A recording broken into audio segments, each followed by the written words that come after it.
Sometimes grace is, I can't change what happened, but I can offer you the opportunity to live again in a way you never thought was possible. I wish that would have never happened. I wish that your life would have been preserved. I wish it would have stayed protected, but my grace is sufficient enough to help you understand that on the other side of this heartbreak, there is a life again, and that life still allows you to be fruitful and multiply. God, I stepped out on faith and it felt like it was good, but now it feels like I'm sinking and I'm drowning. God, help me to understand how could good turn out to be evil. God, are you crazy enough to believe that what you meant for evil, my God meant for good?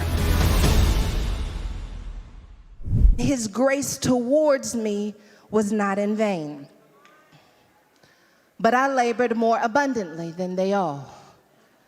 I see exchange here.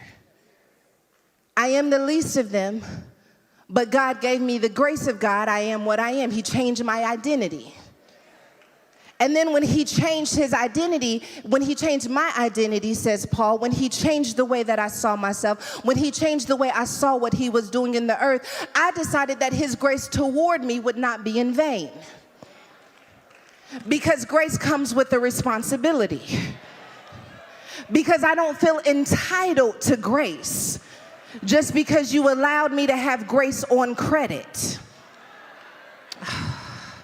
God help me. Some people in this room got grace on credit. God says, I'm going to give you grace first.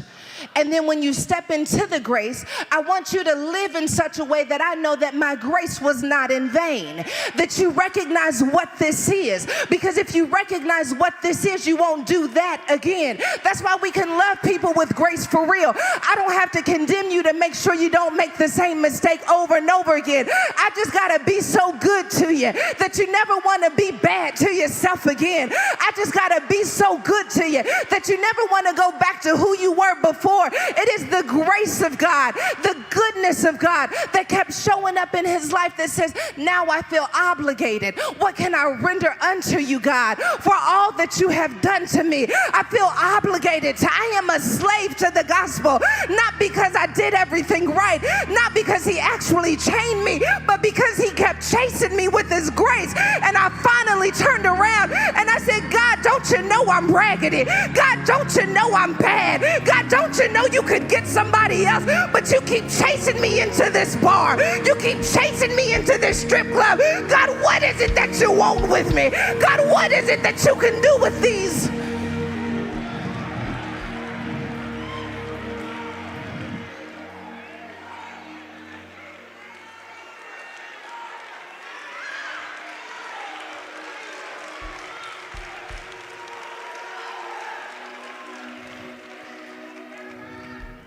Hallelujah. 2 Corinthians chapter 10, verse 9. That's my scripture right there. Paul is expressing right before this how he's got this thorn in his flesh. Oh God, I feel like you want to do something in this place. God, I could almost be used, but I got this thorn in my flesh. God, I could almost be of use, but there's this thing that's piercing my soul. I could almost be like them. I could almost be perfect. I could almost hold my head up high. I could almost be in ministry. I could almost lay it down. And Jesus says to him, my grace. Once again, we're not talking about grace the way we've come to know it in church. We're talking about an exchange. This exchange that I made is sufficient for you because my strength is made perfect in weakness. That means that if you make this exchange the right way, it won't matter what the thorn is. It won't matter where you're weak. All that'll matter is that you made an exchange with me. You give me weakness and I give you strength. You give me freedom and I will give you a real call and a purpose. If you give it to me, I'll transform it. God says, I want to marry your weakness.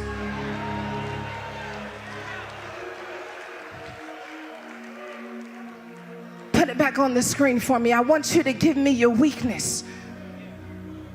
I want you to give it to me. Don't give it to them. See, the reason that most of us end up with our hearts broken It's because we were giving our weakness to other weak people. And we were hoping that if I give you my weakness, I'll finally feel strong. But Jesus says the reason why you needed him to walk away, the reason why you needed her to disappoint you, is because you wanted her to do what only I could do. You wanted the job to be what only I could be. You wanted the check to do what only I can do. And that's why you're rich and still upset. And that's why you drugged out and still ain't got no peace. There is no drug greater than my grace. There ain't a drink on earth that can make you strong in the area you've been weak. It can help you forget. It can help you walk away. But if you want to be strong for real, you got to take that weakness and say, God, here I am, Lord. Here I am with my weak self. Here I am with my broke self. Here I am with my shattered self. The moment they call me, I go running out the door. I don't want to be weak anymore. I don't want to be weak like this anymore. This weakness is messing up my destiny. This weakness is messing up my family. This weakness is changing the way I see myself. This weakness is about to keep me from being who you've called me to be. You got to go to war with your weakness, because your weakness gonna mess you up. But when you decide that I won't let a weak thing keep me from a God thing,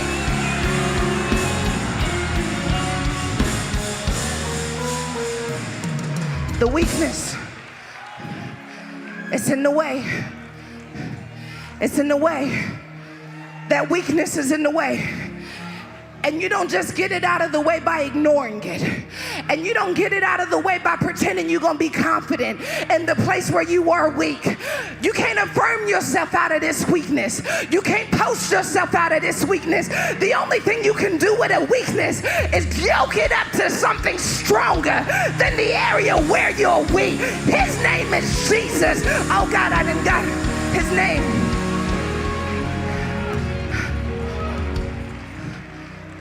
Paul says, I knew I was weak, but when I got this revelation that my weak can have a companion, my weakness can have a companion, and that companion is his strength.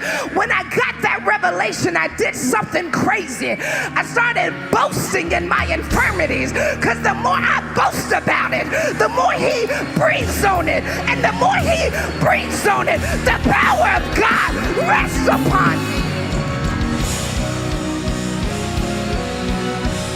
His strength was made perfect in the place where I experienced hell. You standing in evidence. Oh God, that's not my message. And I'm trying to calm down. But I just gotta let you know that you standing in the room where hell tried to attack me. You standing in the room where hell said, I'ma get her pregnant so she never opens her mouth. At 13 years old, I'ma put her in a room and tell her you'll never have access to the gift of God you see in everybody else. And heaven said, one day she gonna give me all that hell she went through. Okay, hold on. I'm sorry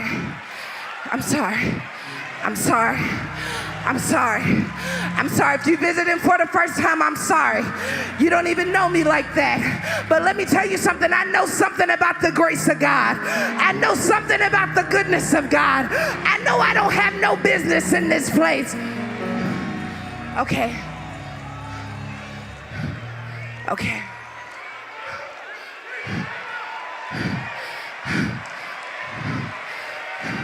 I'm gonna boast in my infirmities, that the power of Christ may rest upon me. I'm not going to whisper about these infirmities. I'm not going to ignore these infirmities.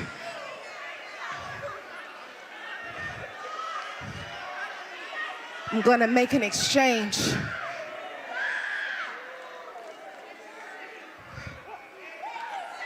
I give God my weakness, my doubt, my insecurity, my need to perform. I want your weakness.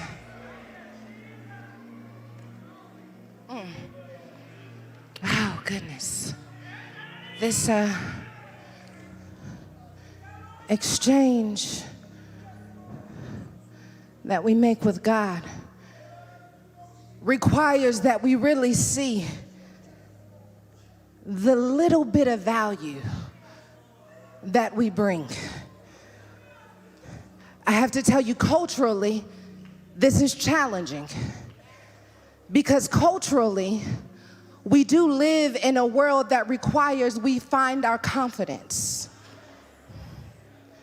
that we find the best version of ourselves. And sometimes we get so high off our own supply that we don't see the gap between who we are and who God is. And you start to think to yourself, maybe I'm not that bad. I mean, I did do this, I did do that. But it is the grace of God, not the grace of man, that makes the difference. And just because you got favor in the eyes of man doesn't mean you did anything to get favor in the eyes of God. God is not impressed with what you have. God is impressed with all of who you are. And yet God gave me this text about grace because he wanted me to understand that though grace is not the star of the Old Testament, grace is running in the background of the Old Testament. We see the word grace, the Hebrew word for grace, mentioned for the first time in Genesis 6. When God has looked at the earth and said, I'm so sorry that I made them. It says in Genesis 6, he looked at all of the earth and he was sorry that he made them. He says, but Noah found grace in his eyes. This concept of grace is not what we know of it now. This is the first time we see grace, and it taught me something about the way that grace is running in the background of the Old Testament. It taught me that ultimately, when Noah found grace in God's eye, that he found the ability to give to Noah what he could give to no one else. He found favor in God's eyes. And the thing about this is that it doesn't tell us much about Noah. It doesn't say that Noah was necessarily the most righteous man, the most faithful, that he did everything the right way. But there was something about Noah's heart posture that when God looked at him, he found grace. Oh God, that's a word within itself. Sometimes we are concerned about who we are connected to because we are afraid that who we are connected to may dissuade people in some way from wanting to be connected with us. But there is something to be said about man looking at the outward appearance, but God looking at the heart. God says, I know how to get through all of the mess that you're around to see the virtue and the favor that is still down on the inside of you. How did God decipher that Noah was the one? Because Noah understood something about God that other people didn't. It says that Noah found favor in God's eyes. What this taught me about the mystery of grace is that grace wasn't just something that we receive from God in the New Testament. It also taught me that when we find grace in God's eyes, that oftentimes grace makes the first move. God help me. Help me to say this the right way. Man, I gotta unpack this the way God gave it to me. When Noah finds grace in God's eyes, he gives Noah a download about what is to come. This helped me to understand that too often we see grace as a one-off. That there is grace that is confined to a particular situation. That God showed me grace in this one instance. And even when we talk about Noah finding grace in God's eyes, we kind of limit it to him giving the instruction that the flood is coming and he built the ark, and we kind of make it seem that that is the end of grace. But what I learned in reading this text is that when Noah found grace in God's eyes, that ultimately God invited him into a lifestyle of grace. Yeah. Because it's not just grace for you to be preserved. It also takes grace for you to build something you've never seen before. It requires grace for you to understand that there's going to be an element that you've never experienced that's going to hit the earth. It doesn't just take grace to get onto the ark and build the ark. There's a special kind of grace that also happens when the flood has withdrawn and now I have to build my life again. He invited him into a lifestyle of grace. And as long as we see grace as temporary, we will never give the level of obedience that unlocks a lifestyle of grace that allows us to stand in moments we would have never had access to. But for the grace of God, now I'm living a lifestyle of grace. I want to prophesy over somebody in this room that the moment that you recognize that you have found grace in the eyes of the Lord, that you have a responsibility to be obedient to that grace. I don't know who you are in this room, but God has told you time after time, I have graced you for this. I have graced you for something in the earth that only you can do. And you want to understand what's on the other side of the grace. I know I'm talking to somebody in this section because I keep getting pulled over here. I know that I have graced you for something, but you'll never see the fullness of what I have graced you for until you are obedient to the yes that is required in this moment. Maybe you're over here too, and God has graced you for something like Noah. I found grace in the eyes of the Lord, and I keep seeing this grace, but I don't trust this grace. I don't trust the grace that I found in the eyes of the Lord. Oh. So I would rather believe that grace is a one-off, that it saved me once, than to believe that there is grace for me to unpack in my life. Jesus, help me. Can you imagine, though we see grace for the first time as a word in Genesis 6, the first act of grace is really in Genesis 3. After Adam and Eve have eaten from the fruit, Jesus told them, God told them in Genesis 2, if you eat from this tree, you will surely die. That was the rule. That was the law. And they broke it, but they did not die. They got results that they didn't deserve, even though they broke the rules. And instead of them really dying, now an animal that was minding its business has to die to cover the thing that they should have never been in the first place. If that's grace, I don't know. If that's not grace, I don't know what is. Because how are you covering something that I messed up? Oh, God, see, some of you, oh, Jesus, this is my word. Y'all can just hear my word. You see, there are some messes I got myself into. There were some things that God shouldn't have had to cover at all. There were some things where I should have thrown myself down at the mercy of the court and say, God, I did that, and whatever punishment I get is the one that I've earned. But God says, I'm actually not going to punish you. I'm going to cover you in a way that you could have never covered yourself. You took those little fig leaves and tried to cover that mistake you made. God says, I got something more durable to cover you. I got something that cannot be shaken. And I want you to sit back and look at the lengths I will go to cover you.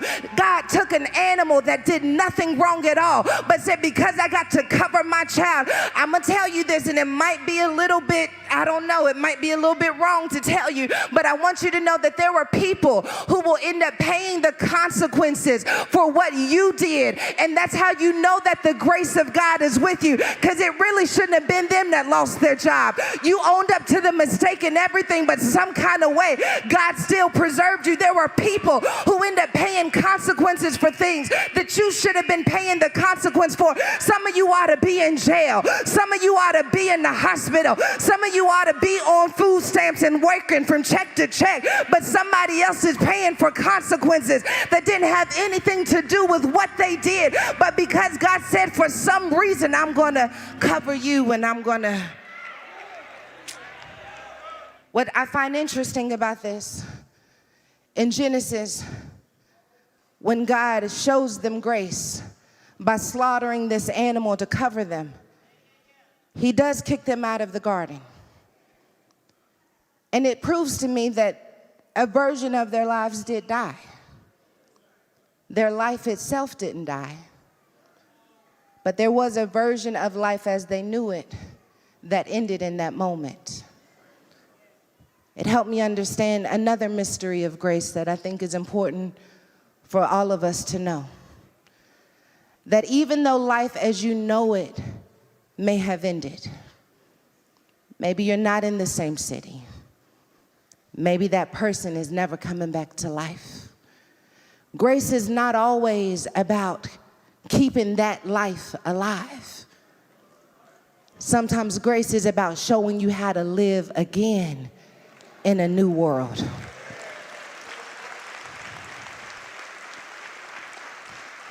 Their life didn't end the way that it should have, but God paves the way for them to experience life again. That's grace too.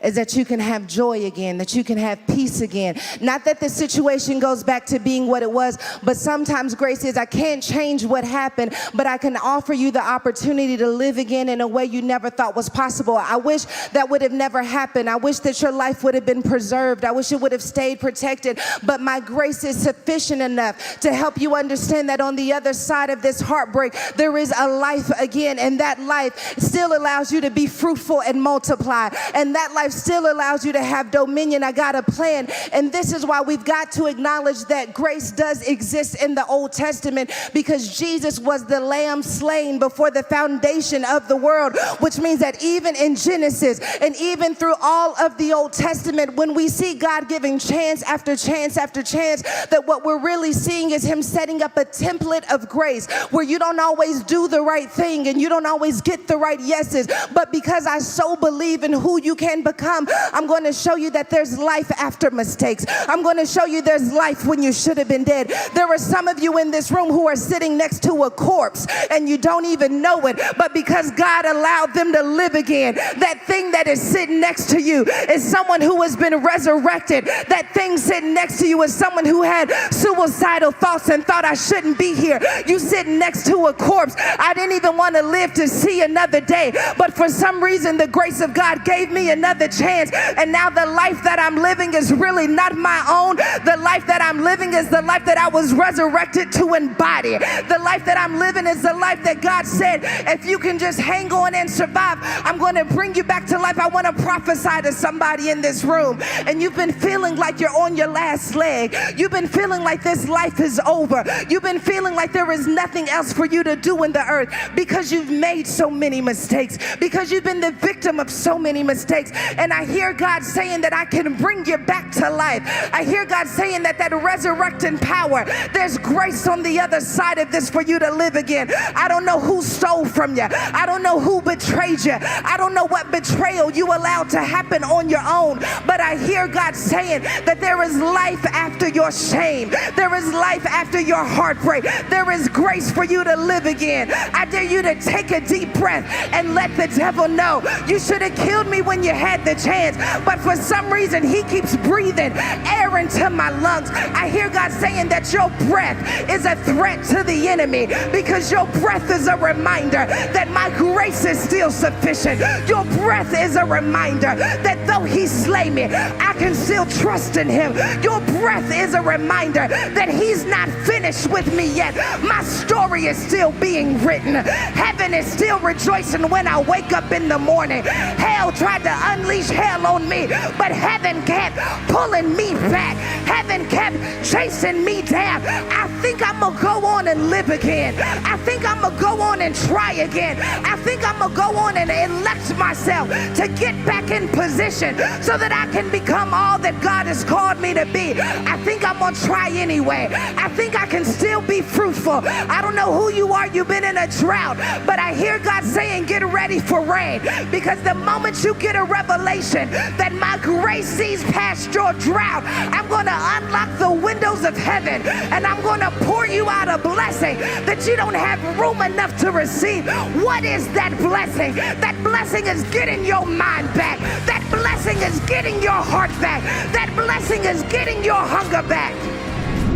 We always say that enemy, you meant it for evil, but God turned it for good. But that's not what it says. It says you meant it for evil, but God meant it for good. There were two intentions that were happening at the same time.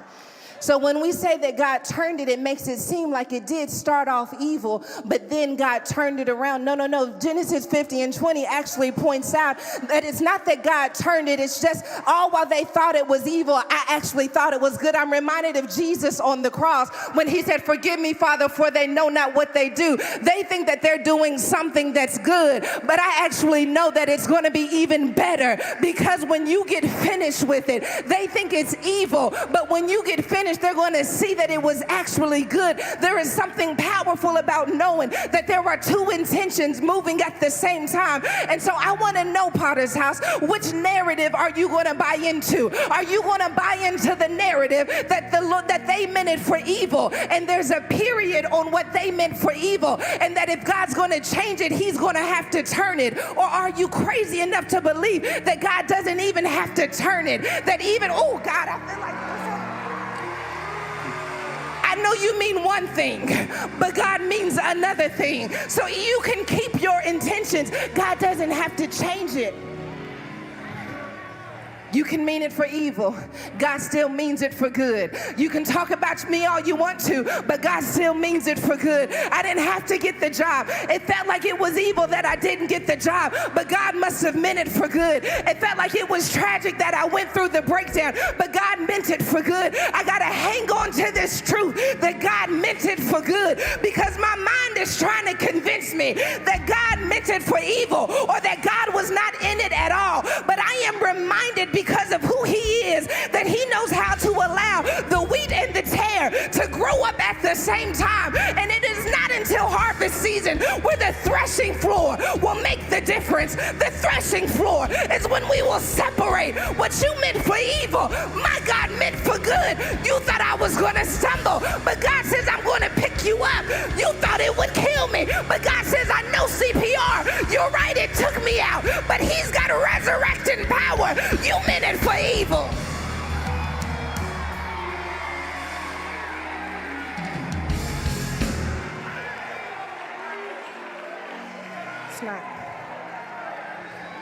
It's not even what I'm preaching about.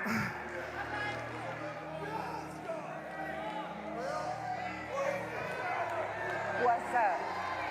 What's up?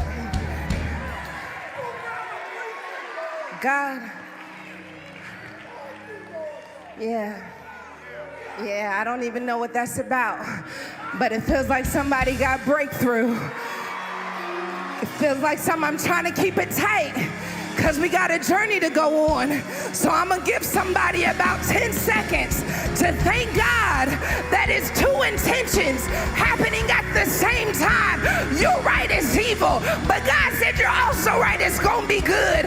You're right that it's terrible, but it's also going to be good. You're right that it's painful, but it's also going to be purposeful. I got two things working at the same time. You're right that you're at the end of your rope, but God says I'm about to give you some wings. I got two things working at the same time. If you don't break down, I can't build you up. I got two things working at the same time.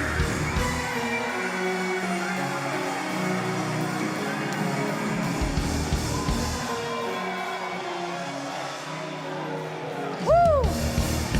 Woo! Woo! Okay.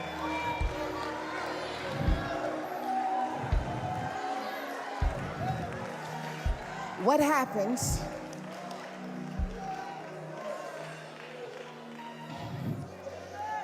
not just when God allows what the enemy meant for evil, he means for good? What happens not when evil turns out to be good?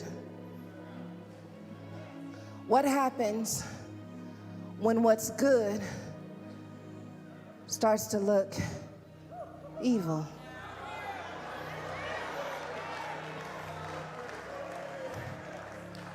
What happens when it felt like God was in it? God was on it. I know he was in it. How could it be that it could start off this good and end up looking this evil?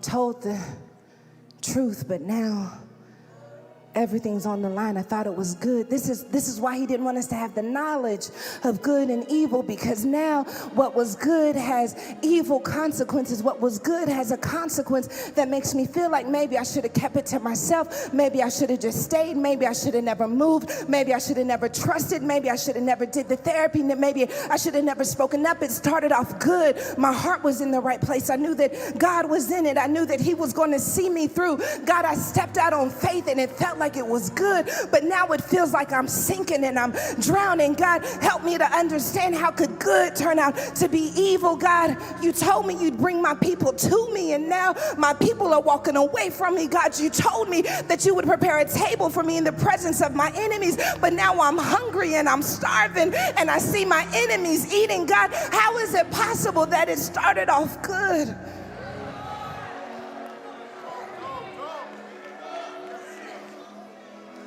Now, the business don't look good. The marriage don't look good. The children, it's not looking like what you promised. I know we at church and everybody want to act like God is good all the time, God is good. I know. But sometimes it's hard.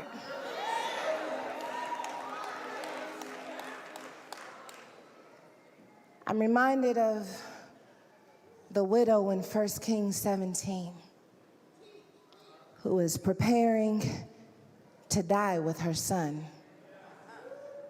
They're in a drought. She's down to her last as it relates to food. And God sends a prophet. He sends the prophet Elijah. And Elijah says, go grab me a drink. And she does that. And he says, also, get me some bread. And she says, actually, I only have enough for one cake. And me and my son, we're going to eat it. And then we're going to die. And Elijah says, go ahead and make the cake. And as much as you make it, it'll never run dry. In every area that you think you're going to end up running out, God says it may not feel like it's overflowing, but I'll make sure that there's just enough that you never run out. And all of a sudden, it looked like what was meant for evil has become good. And the text doesn't tell us that the woman celebrated. It just suggests that she settled into good. But then we read a little bit further, and her son dies. Now, wait a minute. God, you saved me when I was ready to die. You gave me a taste for more. You gave me an expectancy that there was going to be more. And I started adjusting to the reality that I could trust what was good. But now Elijah, the prophet, is here and my son is dying. How could something good end up looking like it was evil? And she is mad because she doesn't understand. Did you not come into this house to bless me only for the tables to turn? And now I'm in mourning. God, how did you allow this to happen? She's begging the prophet to make a difference. And the prophet doesn't really know what to say to her, but he takes the body of the boy into the upper room of her home. And he gives us insight into what we need to do when we are questioning, God, how could good become evil? The question is not, is it still good? The true question is it still God?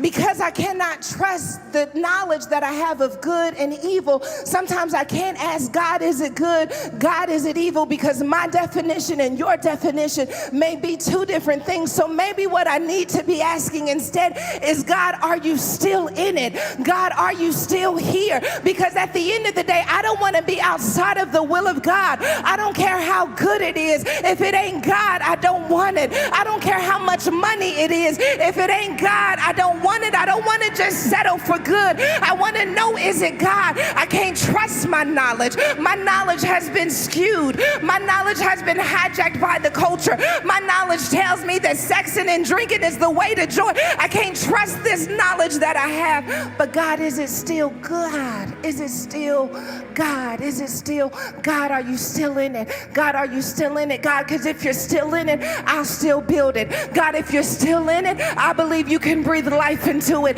God, if you're still in it, I believe that you can make all things new. God, if you're still in it, I believe you'll give me strength to see it. God, if you're still in it, I believe you'll give me vision. God, if you're still in it, I believe you'll give me innovation. God, you got to understand what happens when God is in it. When God is in it, it never runs dry. God, if you're in it, then miracles can happen. God, if you don't learn to trust what God said over your disappointment, over your own insecurity, over your own inadequacy, if you aren't careful, your therapist will tell you it's self-sabotage. But if you get into the closet with the Holy Spirit will let you know, no, this is destiny sabotage. If you were just sabotaging yourself, we know that you would sacrifice you, because we've seen you sacrifice your own needs, your own will, your own dreams for everyone else before. Some of you are willing to lay down on the altar of self-sabotage, but God told me I needed to add some gravity to this to let you understand that this is destiny sabotage, that this is the destiny that God has for your life. This is the destiny that only God says you can fulfill. So if you don't learn to receive it, your destiny is on the line.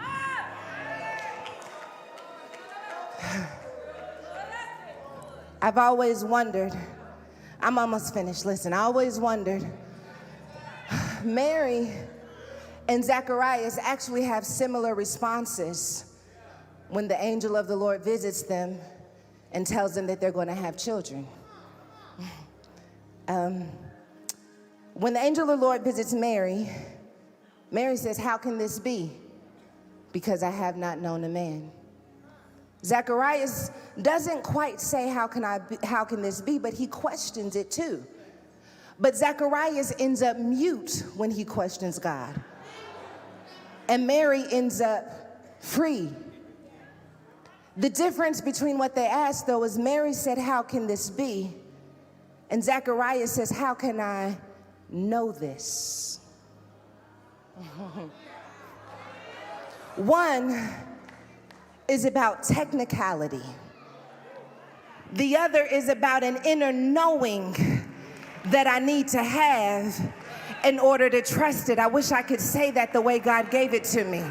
Zacharias wants to know, how do I turn a word into a knowing? How do I take a prophecy into a knowing? How do I walk this thing out with confidence? How do I do it with certainty? Mary just wants to know, how are you going to do it? Zacharias says, I want to know this thing in my soul. I want to know it. Does anybody want to know in this room? I want to know that no weapon formed against me will prosper. I don't want to be afraid every time I see a weapon. I don't want to be afraid anytime I feel like I'm losing. I want to know that you're faithful. I want to know that you're righteous. I want to know that you are a deliverer. I want to know that you got that child. I want to know that you got that marriage. I want to know that you have that business. I don't want to just have a feeling. I want to know down in my soul, because who I am when I have a knowing is different than who I am when I'm sitting on the fence wondering. When I walk with a knowing, it doesn't matter what anyone says about it, because I have a knowing that God is not a man that he shall lie. I'm not talking about something that God told me he might do.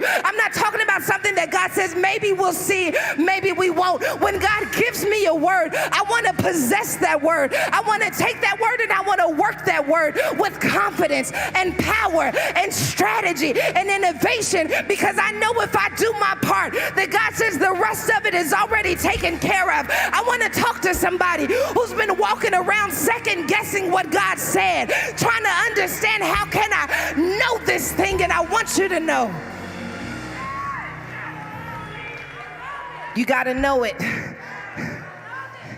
When we get into our text, Zacharias has come to the point where it is time for him to name John. We're in Luke 1:57. Elizabeth has given birth, and he's seen at least 10 months of God taking a word and turning it into something tangible. He's still mute. She gives birth, though, and he's still mute. So it wasn't just about when she gave birth, then he would finally be able to speak again. He's still mute. This moment in the text is when he goes from being mute and able to speak again.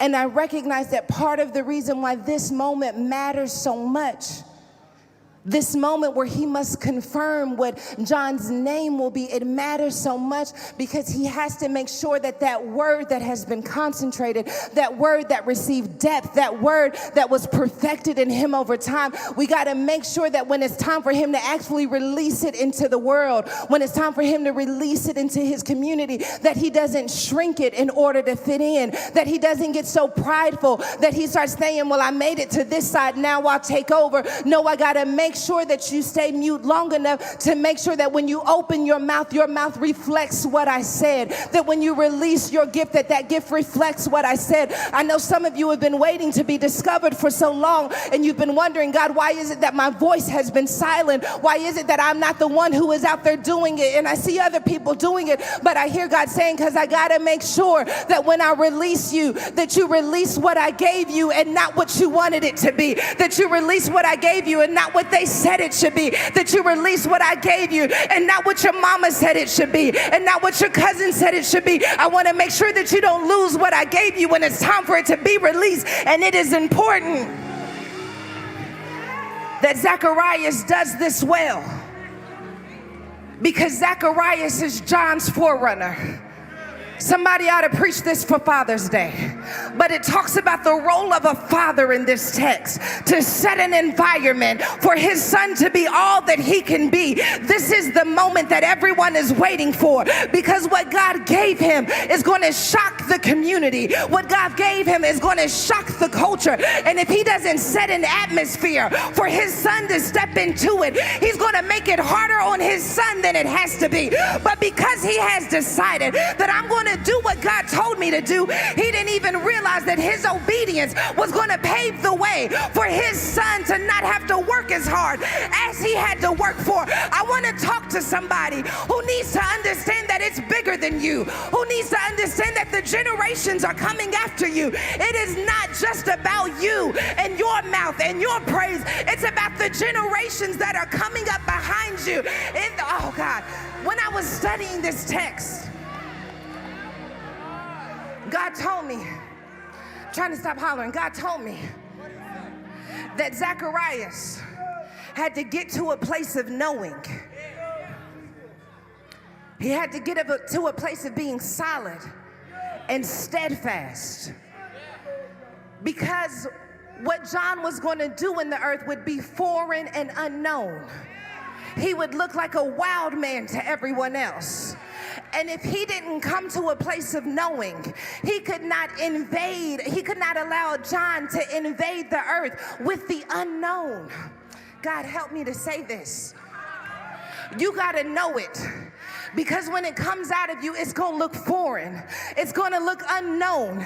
It's going to look strange. It's going to look weird. And if you don't know it, then somebody will mess around and say you don't deserve it. If you don't know it, then someone could convince you that there's no space for it. But when you know that you know that you know, it doesn't matter what happens. It may be unknown to you, but it is known to me. It may be unknown to you that I would be up here, but it is known to me because God placed a knowing down in my spirit. Everyone else can be surprised when the baby graduates. I'm not going to be surprised because God told me that when that baby was in kindergarten, that baby was going to make it to the other side. Everyone else can be surprised that I made it to the other side with my mind, but I'm not surprised because God gave me a knowing. God told me I'm going to call you into the unknown, and it's going to look weird to everyone on the outside looking in, but it's not going to be weird to you because you're going to have a deposit of what is known about you. I hear God saying, I'm not surprised that came out. Oh, God. Everybody else was surprised. But God, John, Zacharias, and Elizabeth were not surprised because they had been in the secret place. They had learned to get still enough with the word that God gave them that even though it shocked everyone else, it was right on schedule for them. They didn't know that God had already named this child before the child took its first breath, that God had already named that business before you had the first employee, that God had already named that house before you even applied for the loan, that God had already named that deal before they even came up to you and presented it to you. And everyone else could be surprised, but I knew it was coming. I know we don't like to preach about prideful messages, and this isn't about pride. This is about a knowing. I hear God saying, let it catch everyone else by surprise, but you stand by and you see the salvation of the Lord because I knew it was coming. I knew you were going to do it. I knew it was going to come through. I knew you were going to release me. I knew you had a place for me. I know better than to believe that my last days are going to be worse than my former days. I know better than to believe that this evil is going to happen